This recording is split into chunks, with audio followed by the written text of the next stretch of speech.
월드뷰. 국가는 우리를 구원할 메시아인가?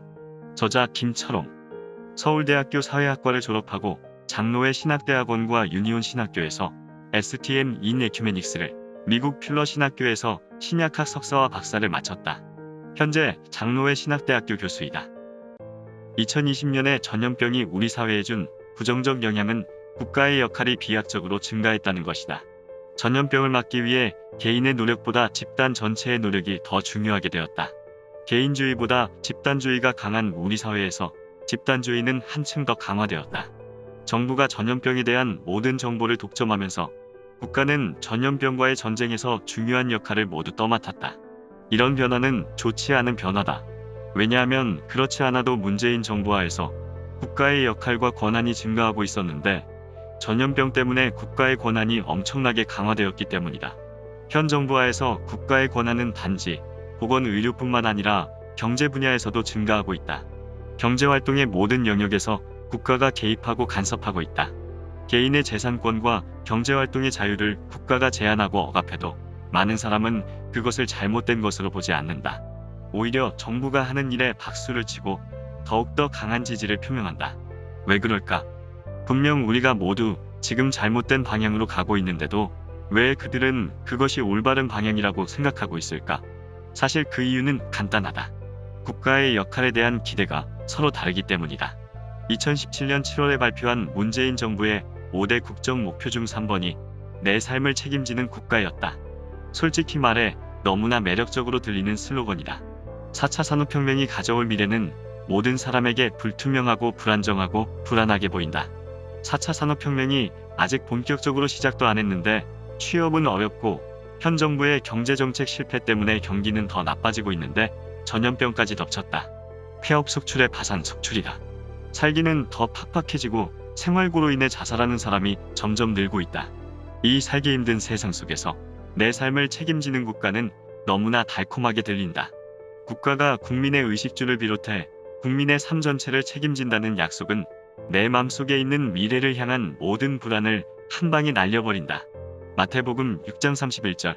그러므로 염려하여 이르기를 무엇을 먹을까 무엇을 마실까 무엇을 입을까 하지 말라 라는 말씀을 무색하게 한다.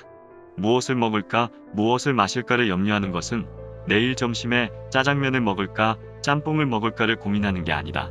생존을 염려하는 것이다. 미래의 나의 생존은 모든 인간의 고민이고 염려다. 그런데 문재인 정부는 우리를 향해 염려하지 말라 라고 말한다. 왜냐면 국가가 너의 삶을 책임져 줄 것이기 때문이다. 국가가 머지않아 기본소득을 매달 지급해주고 임대주택을 대규모로 지어 거주하게 해줄 것이므로 국가가 하는 일은 모두 정당성을 갖게 된다. 정부가 하는 일은 모두 나를 위한 일로 보이기 때문에 정당하다. 기업의 경영권을 약화하고 부동산을 가진 사람들에게 과도한 세금을 부과하고 최저임금을 계속 올리는 것은 모두 나를 위해 정부가 하는 일이므로 옳다. 국가를 향한 이런 믿음이 무너지지 않는 한 문재인 정부를 지지하는 이들의 힘찬 박수와 지지는 멈추지 않는다.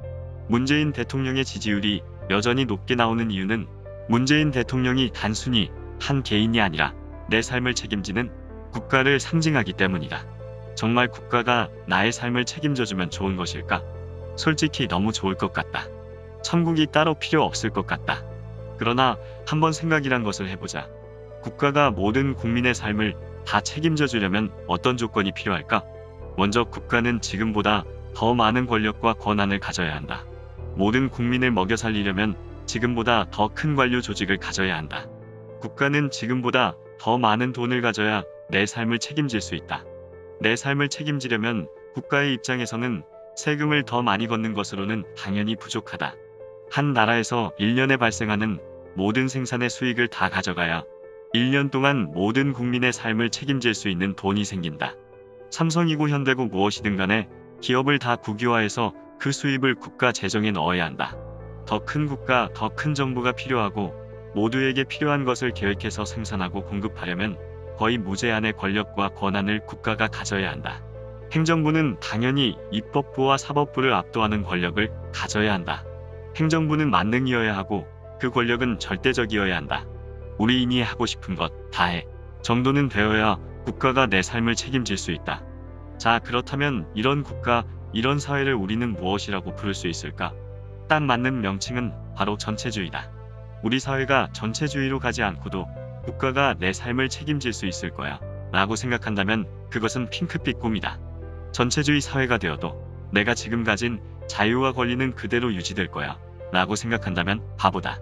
국가가 모든 국민의 삶을 책임지려면 국가는 국민의 인생을 구체적으로 통제해야만 한다. 계획경제 사회에서 모든 일반인은 직업 선택의 자유를 포기하고 국가가 지정하는 생산 현장에 가서 국가가 지정하는 직종에 종사하며 살아가야 한다. 물론 지배계급은 예외다. 얻는 것이 있으면 잃는 것도 있어야 하는 법. 거주 이전의 자유, 표현의 자유, 종교의 자유, 집회 및 결사의 자유 등을 포기하지 않고도 국가가 내 삶을 책임져 달라고 요구한다면 도둑놈 신보고 양심불량이다. 핑크빛 슬로건 위에 도사리고 있는 이런 어둠의 현실을 볼 수 있다면 좋으련만 마치 눈이 먼 사람들처럼 눈을 뜨고도 못 보고 아무리 설명해 주어도 받아들이지 않는 사람이 많다. 20세기 인류의 위대한 실험이 모두 실패했는데도 중국을 보라면서 꿈을 버리지 않는다. 중국몽은 바로 이 전체주의 국가를 향한 꿈이다. 이사야서 5장 10절 이 백성의 마음을 둔하게 하며 그들의 귀가 막히고 그들의 눈이 감기게 하라. 염려하건대 그들이 눈으로 보고 귀로 듣고 마음으로 깨닫고 다시 돌아와 고침을 받을까 하노라. 라는 말씀에 나타나는 심판받을 이스라엘 백성들처럼 그분들의 눈과 귀는 막혔다. 국가라는 메시아를 믿는 신흥 종교.